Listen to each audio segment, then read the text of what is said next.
আল্লাহ এই মুসিবত থেকে তুমি আমাকে বাঁচাও, এই বিপদ থেকে তুমি আমাকে বাঁচাও। ওই সময় সে কিভাবে বলে? কোন করে বলে? এজন্য আল্লাহ রাব্বুল আলামিন বলেন, তুমি আমাকে স্মরণ করবে বান্দা, তুমি আমাকে তোমার অন্তরে রাখবা। এই ডাকাটা মুখ দিয়ে জোরে বলতে হবে এমন কোনো কথা নয়। চিল্লা চিল্লা বলতে হবে, আল্লাহ তুমি আমাকে ক্ষমা করে দাও। এরকম চিল্লায় বলার দরকার নাই।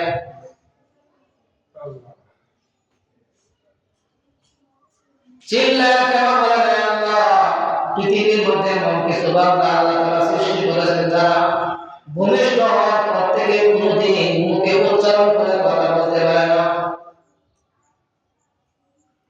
এমন কিছু মানুষ আছে যারা কথা বলতে পারে না?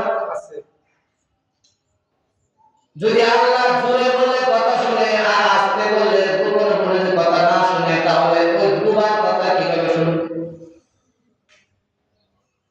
এজন্য আল্লাহ রাব্বুল আলামিন বলেন, কুর রাব্বাকা ফি নাফসিকা তাদাররুআন ওয়া খীফা। তোমরা তোমার প্রতিপালককে স্মরণ করো, ফি নাফসিকা অন্তর দিয়ে মনে মনে, তাদাররুআন ওয়া খীফা। যদি তোমার বাক শক্তি না থাকে, কথা বলার যোগ্যতা যদি তোমার কাছে না থাকে, তাহলে তুমি আমাকে অন্তর দিয়ে স্মরণ করে আমি আল্লাহর কাছে শান্তি দেব।